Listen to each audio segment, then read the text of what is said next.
안녕하세요. 오렌지입니다. 세계 4대 시성 중 한 명으로 일컬어지는 단테에 대해 알아보고자 합니다. 1265년 이탈리아에서 태어난 단테의 본명은 사실 두란테라고 합니다. 단테는 별명이자 애칭이라고 해요. 우리에겐 신곡으로 잘 알려진 단테는 이탈리아를 대표하는 석학이자 작가이며 중세의 문을 닫고 르네상스의 문을 연 선구자이기도 하죠. 미국 태생의 영국 문인인 토머스 엘리엇은 단테와 섹스피어가 세계를 양분한다. 둘 사이에 세 번째 인물은 없다. 라고 말했고, 영국의 사회비평가 존 러스키는 단테가 전 세계의 중심적 인간이다라고 평하기도 했습니다. 또한 단테는 대중문화에도 영향력이 상당한데 서구에서 사후세계, 특히 지옥을 묘사한 모든 창작물은 크든 작든 신곡의 지옥편의 영향을 많이 받았다고 합니다. 베아트리체라는 한 여인을 만남으로써 신곡을 집필하게 된 단테의 일생에 대해서, 그리고 신곡을 집필하게 된 배경에 대해서 압축적이고 간결하게 정리한 글입니다. 함께 즐겨주세요.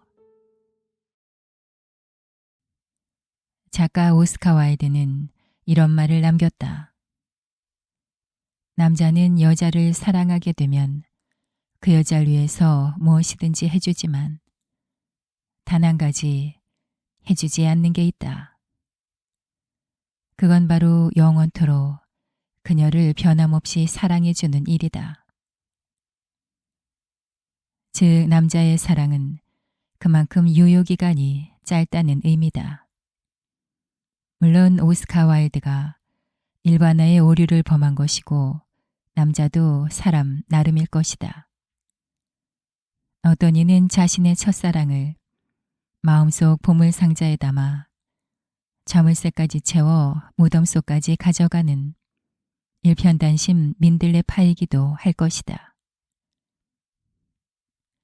혹자는 이 일편단심 민들레 파를 두고 인기 없는 남자들의 발악이라고 비아냥대는데 그 대표적인 케이스가 바로 불후의 걸작 신곡의 작가 단테 알리기엘이다.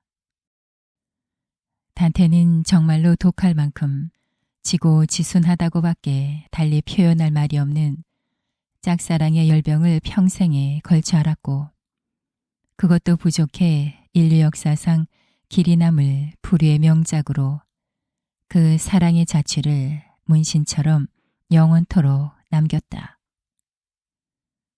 단테가 영원히 가슴에 묻은 그녀 베아트리체는 고작 24년밖에 이 세상에 머무르지 못했지만 그가 필생에 걸쳐 이루어낸 작품 신곡을 통해 700여 년이 지난 오늘날까지도 가장 순결하고 가장 아름다운 가히 성모 마리아의 이미지에 버금가는 천상의 여인으로 회자되고 있다. 호메로스와 섹스피어, 괴테와 더불어 세계 4대 시성으로 일컬어지는 단테. 그러나 베아트리체라는 여인이 없었더라면, 아니 그녀를 그토록 오래도록 열렬히 사모하지 않았더라면 명작 신곡은 탄생하지 못했을 것이다. 흔히들 말하기를 어떤 강렬한 예술적인 영감은 보이지 않는 곳에서 우연찮게 엄청난 힘을 발휘한다고 하는데, 베아트리체를 통해 단테는 그런 삶을 선사받은 작가였다. 고작 2번의 만남. 그것도 제대로 사귄 사이가 아니었음에도 불구하고 그녀와의 만남은 일상적인 사소한 일에 그치지 않고 운명의 강한 이끌림에 의한 장엄하고도 거룩한 세계로 단테를 인도했다. 단테의 신곡은 밀턴의 신라권이나 존 버니언의 철로 역정과 더불어 기독교 문학의 최고 백미로 꼽힌다. 중세시대 라틴어가 공용어로 쓰이던 때에 단테는 과감히 라틴어를 버리고 모국어인 이탈리아어로 신곡을 집필한 것도 획기적인 일이었지만 절대자가 아닌 인간을, 그것도 한 여인을 향한 무한한 사랑과 동경을 내포한 작품을 발표한 것 또한 당시로서는 아주 파격적인 일이었다. 이로써 이탈리아 문학은 라틴어로부터 분리된 길을 걷기 시작했고 단테는 이탈리아 국민 문학의 창시자로 추앙받게 되었다. 이러한 영향은 당대의 다른 국가에도 미쳐 전 유럽에 걸쳐 문예부흥과 민족주의 물결이 일어나는 토대를 마련했다. 뿐만 아니라 단테 이후의 예술의 주제가 기독교 문화의 신에 대한 찬미에서 벗어나 이성에 대한 사랑과 갈망, 즉 연애 지상주의로 옮겨갔다. 그러한 변화의 결정적인 계기가 된 게 바로 베아트리체라는 한 평범한 여인을 천상의 여인으로 완벽하게 미화시킨 단테였던 것이다. 단테는 르네상스의 요람이며 중세 유럽의 중심지였던 피렌체의 귀족 가문에서 태어났다. 하지만 5살 때 어머니를 여인 까닭에 계모 밑에서 자라 어린 시절이 그리 행복하지 못했다. 게다가 부친 때 와서는 가세가 많이 기울어 경제적으로도 넉넉하지 못했다. 하지만 부친은 장남인 단테만큼은 열성적으로 교육시킨 까닭에 그는 칠학에, 즉 논리, 문법, 수사, 대수, 기하, 천문, 음악 이 모두를 공부한 엘리트로 성장할 수 있었다. 부친의 극진한 사랑도 잠시, 그의 나이 20이 되기도 전에 부친마저 세상을 떠나고 만다. 그러나 단테는 좌절하지 않고 학구열에 불타는 스스로에게 엄격하고 책임감 강한 청년으로 자랐다. 그의 생애에 가장 큰 영향을 끼친 사람은 같은 마을에 살던 아리따운 처자 베아트리체였다. 베아트리체와의 첫 조우는 그가 9살 때 부친을 따라간 귀족들의 파티에서였다. 그녀는 피렌체의 대부호인 폴코 포르티나리의 딸이었다. 1274년 꽃이 만발한 봄, 단테는 아버지와 함께 이웃에 사는 포르티나리 가문의 파티에 참석해 처음으로 동갑내기 소녀 베아트리체를 만났다. 단테는 이 아름다운 소녀에게 첫눈에 반하고 말았다. 소녀를 본 순간 소년의 얼굴은 붉게 달아오르고 가슴이 콩닥콩닥 뛰기 시작했다. 소녀는 본능적으로 느꼈다. 이 사랑스러운 소녀는 하늘이 자신에게 보내준 선물이라는 것을. 9살 꼬마에 불과했던 그는 조숙하게도 큐피트의 화살을 가슴에 정통으로 맞았던 것이다. 그때부터 어린 단테의 가슴 한가운데 베아트리체는 삶의 유일한 사랑으로 자리 잡았고 그녀를 끝없이 갈구하게 되었다. 그리고 그 대단한 사랑은 결정적인 순간마다 단테의 인생 행로를 좌지우지했다. 그는 베아트리체와의 첫 만남의 감격을 훗날 자신의 첫 저서 신생의 서두에서 다음과 같이 표현했다. 내가 태어나고 나서 9번째로 빛의 하늘이 고유의 원을 그리며 거의 같은 지점으로 돌아왔을 무렵 내 정신의 거룩한 여주인이 처음으로 모습을 드러냈다. 사람들은 그녀를 베아트리체라 불렀다. 지상에서의 그녀의 삶은 9회를 맞은 직후였고 나의 삶은 9회를 마무리하고 있을 무렵이었다. 그녀는 더없이 고매한 빛깔의 옷을 입고 있었으며 두 뺨에는 선홍빛이 감돌았고 겸손하고 단정해 보였다. 어린 나이에 맞게 예쁘게 꾸미고 허리띠를 동여매고 있었다. 진실을 말하자면 바로 그 순간 심장의 은밀한 방 안에 살고 있던 삶의 정령이 너무나 격렬하게 요동쳤다. 심장이 살짝 뛰는 정도였음에도 불구하고 나는 솔직히 몹시 두려웠음을 고백한다. 내 삶의 정령은 전율하면서 말하였다. 보아라, 나보다 강한 신이 와서 너를 지배할 것이니라. 그때부터 사랑이 내 영혼을 완전히 압도했다. 정확히 그때부터 베아트리체를 향한 지독한 사랑의 열병이 시작되었다. 은총을 베푸는 여인이란 의미심장한 뜻을 가진 이름인 베아트리체는 그 아름다운 이름처럼 마치 성모 마리아와도 같은 고결하고 순결한 이미지로 어린 단테의 가슴 속에 각인되었다. 당시 9살 동갑내기 소년과 소녀 사이에 어떤 교감이 오갔는지 말 한마디라도 제대로 나누어 보았는지 그저 단테 혼자만의 감정이었는지는 두 사람 외에는 아무도 모를 것이다. 그리고 그로부터 9년이란 세월이 다시 흘렀다. 18 청년이 된 단테는 마치 어제 만난 여인을 대하듯 여전히 박제된 기억 속 9살 소녀 베아트리체를 사랑하고 있었다.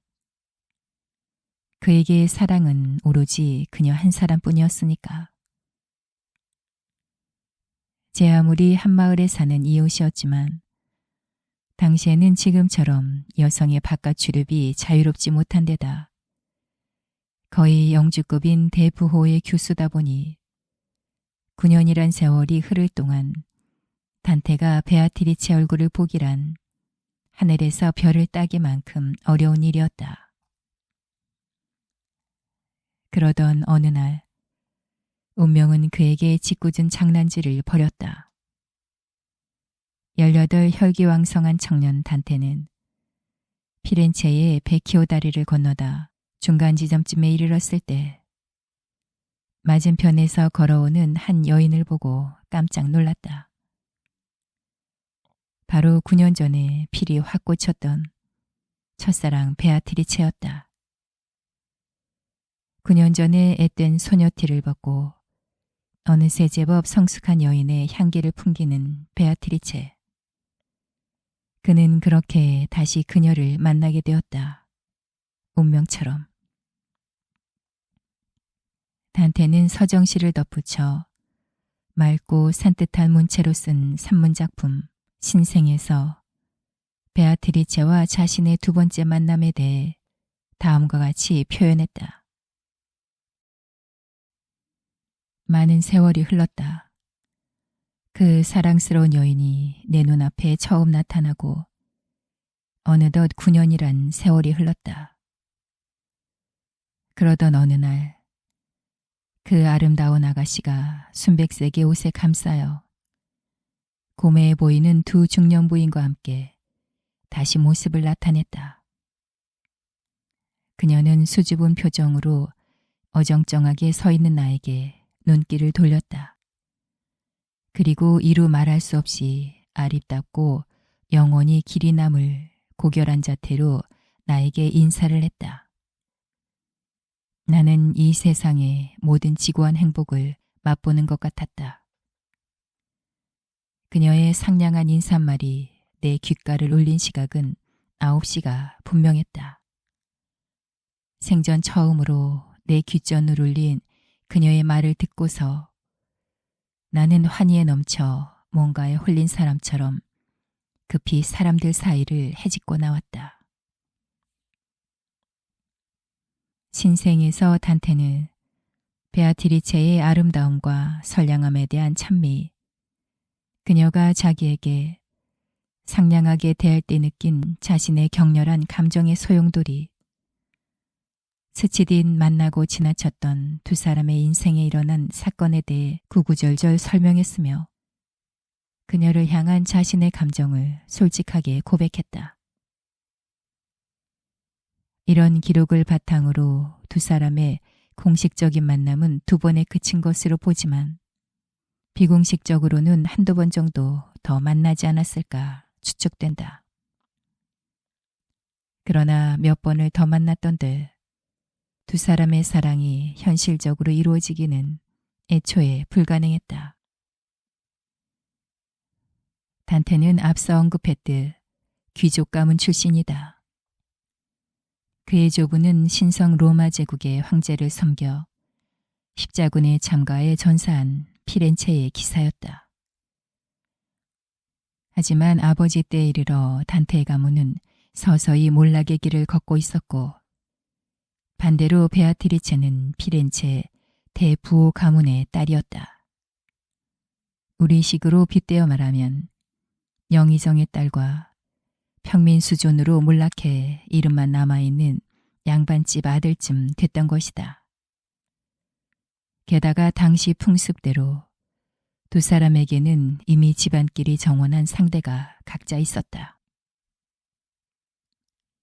베아트리체의 가문이 갑자기 반역이라도 꾀한다면 모를까. 딸이 사랑한다고 해서 덜컥 몰락한 집안의 아들을 사위로 맞아들이는 미친 짓 따위는 존재할 수 없는 일이었다. 해서 단테는 그저 먼 발치에서 가려진 커튼 사이로 보이는 그녀의 실루엣을 보는 것만으로 만족해야 했다. 예상대로 베아트리체는 얼마 지나지 않아 정혼자인 은행가 시몬의 디발디라는 남자와 결혼했다. 9살 때 처음 그녀를 본 이래로 단테는 쭉 온 마음과 정성을 다해 그녀를 사랑했건만 먼 발치에서 바라보는 것마저도 그리 오래 허락되지 않았다. 그토록 절절히 갈구했던 단테의 첫사랑 베아트리체. 그러나 하늘이 정해준 인연을 저버린 대가였을까. 베아트리체는 1289년 6월 8일 24세 꽃다운 나이로 갑작스레 세상을 떠나고 말았다. 그가 그토록 간절한 마음으로 쌓아 올렸던 사랑의 공든탑은 모래가 되어 그렇게 산산이 부서져 내렸다.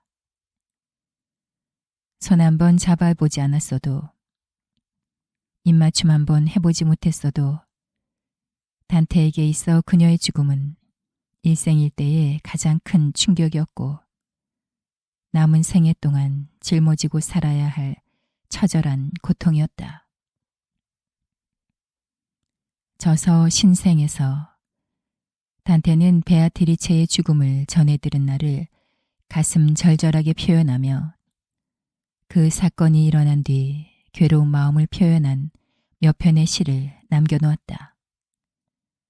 작품의 마지막 장에서 단테는 한 가지 굳은 결심을 했다. 내 시는 이전에 존재한 적 없고 앞으로도 나오지 못하리. 그것을 쓰기 전까지 그녀에 대해 아무것도 말하지 않으리. 즉 훗날 베아트리체에 대한 그녀만을 위한 작품을 집필할 것을 넌지시 암시하는 대목이었다. 그 다짐은 그의 남은 인생을 공들여 집필한 신곡으로 실현되었다. 신곡에서 베아트리체는 지옥에서 그의 중재자가 되고 연옥에서는 그가 닿고자 하는 목표가 되며 연옥과 천국의 사이에서는 그를 천국으로 인도하는 안내자 역할을 한다. 단테의 기억 속에서 박제된 살아생전 그 모습 그대로 천상의 순결한 여인으로 승화된 것이다. 베아트리체를 잃고 단테는 자포자기하는 심정으로 약혼자 젬마 도나티와 그 다음 해에 결혼, 연이어 4명의 자식들까지 생겼지만 그의 마음을 돌리지는 못했다. 그의 아내는 남편에게 헌신적이었지만 그의 마음을 전부 가질 수 없었다. 여전히 그의 마음은 이 세상에 없는 여인 베아트리체의 것이었다. 사실 그의 사랑은 공에게 기여한 아주 위대한 사랑이었지만 단테의 가족 입장에서 봤을 때 그는 참 잔인한 사람이었다. 제대로 된 연애를 한 것이 아님에도 불구하고 세상에 없는 망령을 가슴에 끌어안고 평생을 살았던 셈이니 그 후로도 그는 마음을 잡지 못한 채 10여 년 동안을 타락한 생활을 하며 방황했다. 이루지 못한 베아트리체와의 첫사랑의 상처와 미련이 얼마나 엄청난 것이었는지 짐작하고도 남는다. 어린 나이에 어머니를 여의어 모성에 굶주렸던 그에게 베아트리체는 그 존재만으로도 자신이 사랑하는 유일한 여인이었으며 세상에서 가장 덕스럽고 따뜻한 이미지의 여신 혹은 천사, 구원자로 여겨졌던 것이다. 그는 작품 신생에서 그녀의 내적 아름다움에 대해 다음과 같이 설명했다. 온통 덕으로 감싸여 있어서 그 누구도 감히 질투하거나 헐뜯지 못하고 함께 있는 다른 여인들까지도 사랑과 믿음으로 덩달아서 빛이 난다. 만약 단테가 베아트리체를 만나지 못했더라면 아니면 그녀와의 사랑이 이루어져 한 집에서 지지고 볶고 서로 부대끼며 부부로 살았더라면 또는 베아트리체가 그렇게 일찍 요절하지 않았더라면 우리는 인류사의 명자 신곡을 만나지 못했을 것이다. 단테에게 베아트리체라는 한 평범한 여성은 사랑하는 여인 이상의 의미를 가진다. 단테에게 그녀는 신생과 신곡을 쓰게 한 최고의 뮤지였다. 이처럼 인류의 삶을 더 풍요하게 기름칠을 하고 시공간을 초월해 사랑받는 불멸의 예술 작품 뒤에는 언제나 예술가의 영감을 자극했던 뮤즈가 있게 마련이다. 뮤즈들은 스스로가 지닌 넘치는 매력만으로도 많은 예술 장르의 소재가 되기도 하고 앞서 얘기한 루 살로모의 경우처럼 예술가의 정신적 지주가 되거나 때로는 아주 훌륭한 코치 역할로 오히려 예술가보다 더 인류 예술사에 공을 쌓은 위대한 인물이라고 말해도 좋을 것이다. 단테의 청춘은 그렇게 첫사랑의 실패와 함께 아스라이 지나갔다. 그러나 그의 시련은 여기서 끝나지 않았다. 단테는 10여 년간의 긴 방황을 접고 현실 정치에 참여했다. 피렌체 공화국의 의원으로 정계에 입문, 출세가도를 달린 지 5년 만인 1300년 35세의 나이로 당시 최고 지위인 통령에 선출되었다. 지금으로 치면 총리쯤 되는 직위다. 이 무렵 피렌체는 집권 세력인 겔프당이 백당과 흑당으로 나뉘어 치열한 정쟁을 벌였고 백당에 속해 있던 단테는 자신의 임기가 끝나자 로마의 사신으로 파견되었다. 그런데 그가 자리를 비운 사이 반대파인 흑당이 교황 보니파티우스 8세와 야합하여 피렌체 시내로 군대를 입성시켜 정권을 강탈했다. 그리하여 백당 의원들 모두가 추방되는 수모를 겪었는데 단테도 예외는 아니었다. 1302년 그는 정치적 반역자로 기소되어 벌금과 공직 추방 그리고 2년간 국내에 들어올 수 없다는 판결을 받았고 법원 출두를 요구받았다. 그러나 로마에서 돌아오던 길이었던 탓에 날짜에 맞춰 법원에 출두하지 못했던 그는 피렌체에서 영구 추방되었다.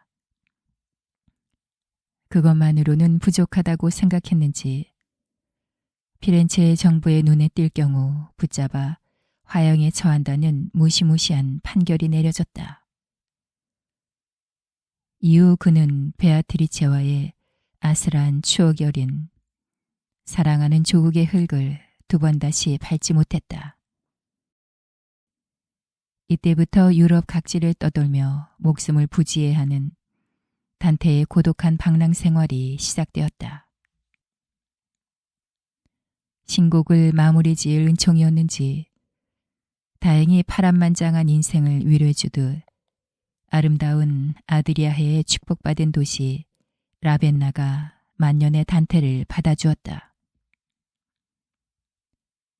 1317년 이후 생을 마감하기 직전까지 그는 이방인 신분으로 라벤나에서 필생의 역작 신곡을 집필하며 여생을 보냈다. 신곡을 집필하면서 그는 옛사랑 베아트리체와 상상 속에서나마 조우한다. 그러던 어느 날 사소한 사건이 발단이 되어 이웃 도시 베네치아와 생긴 불화의 화해 교섭을 그가 맡았는데 이 일을 무사히 마치고 돌아오던 길에 그는 말라리아에 걸려 1321년 9월 13일 밤 마침내 파란만장한 일생을 라벤나에서 마쳤다. 필생의 대작 신곡은 죽기 직전 탈고되었다. 단테가 세상을 떠난 후 피렌체에서는 국보구 데모노를 이유 없이 박해한 것을 뉘우치며 그의 작품을 모든 시민들에게 널리 읽히도록 권장하고 그를 예우했다. 현재 피렌체 성 십자가 성당에 있는 단테의 묘는 가묘이며 그의 무덤은 라벤나에 있다. 앞서 잠시 언급했듯 젊은 나이에 요절한 베아트리체를 두고 했던 단테의 처절한 약속은 약 20여 년이 지나 마침내 현실로 이루어진다. 바로 걸작 신곡을 통해 베아트리체는 영원 불멸의 베아트리체로 다시 태어난 것이다. 신곡은 기독교 문학의 색채가 대단히 강한 작품이지만 한편으로는 연인에 대한 완전한 사랑이 인간의 뛰어난 상상력과 결합해 빚어진 최고의 창작물 중의 하나이자 인류 문학 사상 불후의 금자탑으로 손꼽힌다. 인간의 손으로 빚어진 최고의 것이라며 칭찬을 아끼지 않았던 괴테를 비롯해 헤겔과 쇼펜하우어, 엥겔스에 이르기까지 그 문학적 가치를 칭송해 마지 않았다. 뿐만 아니라 로댕과 로세티 등 최고의 예술가들의 영감을 자극해 풍부한 작품 소재를 제공, 불의 명작으로 끊임없이 리바이벌되었다. 신곡은 단테가 조국 피렌체에서 추방당한 후 망명지에서 약 10여 년에 걸쳐 완성한 신화적 장편 서사시이다. 그는 사랑하는 연인 베아트리체도 잃고 조국에서조차 버림받은 불행한 삶이었지만 그래도 절대자에 대한 믿음만은 놓지 않았다. 작품은 지옥, 연옥, 천국편의 3부로 구성되어 있고 각각 30가씩 나뉘어 서가를 합하면 총 100가로 구성되어 있다. 작품에 유독 3이란 숫자가 자주 등장되는데 이는 성삼위일체를 의미하며 33이란 그리스도가 구원 사업을 완성한 나이를 의미하는 숫자이고 100이란 완전수 10의 제곱을 의미한다고 한다. 지옥편은 1308년에, 연옥편은 1313년, 천국편은 사후의 유고작으로 발표되었다. 얼핏 생각하기에 사후 세계 여행은 그의 꿈속에서 이루어지는 듯하다. 첫 여정으로 지옥 순례에 나선 단테는 자신에게 가장 많은 문학적 영향을 끼쳤던 시인 베르길리우스의 안내를 받으며 24시간 동안 지옥에 머문다. 지옥은 살아생전 죄를 지었지만 전혀 뉘우칠 줄 모르는 인간들이 심판받는 곳으로 묘사되었다. 그를 정치적으로 박해한 흑당의 우두머리였던 교황 보니파티우스 8세도 지옥에서 만나게 된다. 연옥은 세상과의 구분이 별로 뚜렷하지 않은 속죄의 세계다. 칠흑같이 어둡기만 하던 지옥과는 달리 연옥에는 밤낮이 존재한다. 이곳은 작은 범죄를 저질렀으나 자신의 죄를 씻기 위해 노력하는 사람들이 있는, 즉 천국에 들어가기 위해 기다리는 정거장쯤으로 묘사돼 있다. 연옥에서 만 3일을 보낸 단테는 인간의 승리를 상징하는 천국으로 향한다. 지옥에서 연옥을 거쳐 천국의 입구까지 동행한 스승 베르길리우스는 예수 탄생 이전의 인물인 탓에 그리스도교 교리에 따라 세례를 받지 않아 천국에 들어갈 수가 없어 입구에서 단테와 헤어진다. 여기서 그의 유일한 사랑 베아트리체가 마침내 등장한다. 운명적인, 너무나 운명적인 천상 세계에서의 조우인 것이다. 스승 베르길리우스가 작별을 고하고 사라지자 이내 어디선가 아름다운 음악이 은은하게 울려 퍼지고 꽃길을 달려 화려한 마차가 나타난다. 그 마차에 바로 베아트리체가 타고 있다. 여신의 포스로 눈부시게 하얀 순백색의 옷을 곱게 차려입은 베아트리체가 마차에서 사뿐히 내려 단테한테 그 옛날 베키오 다리에서 만났을 때처럼 고운 미소로 반갑게 그를 맞아준다. 어쩌면 그 천국 여행 티켓은 평생을 가슴속에 자신만을 끌어안고 산 단테를 위해 그녀가 마련한 고마움의 표시가 아니었을까. 단테가 9살 때의 첫 만남에서부터 평생을 일편단심 바라보았던, 그토록 동경하고 사랑했던 거룩한 여인 베아트리체는 이제 연옥에서 신의 나라인 천국까지 그를 인도하는 안내자가 된 것이다. 베아트리체는 단테에게 그동안 시간을 쓸데없이 많이 허비했다며 나무란다. 베아트리체와 함께 여행하는 천국은 광명, 춤, 노래의 나라로 묘사되어 있다. 이처럼 신곡은 초현실적인 내용과 인간성 추구를 동시에 담아 시대와 공간을 초월해 인류에게 감동을 안겨주는 작품이다. 단테는 자신의 아내조차 누려보지 못한 호사스러운 시, 사랑의 노래를 영원한 연인 베아트리체에게 바쳤다. 나의 아씨의 아름다운 얼굴을 한 번도 싫도록 본 적이 없기에 나는 지그시 바라보리라.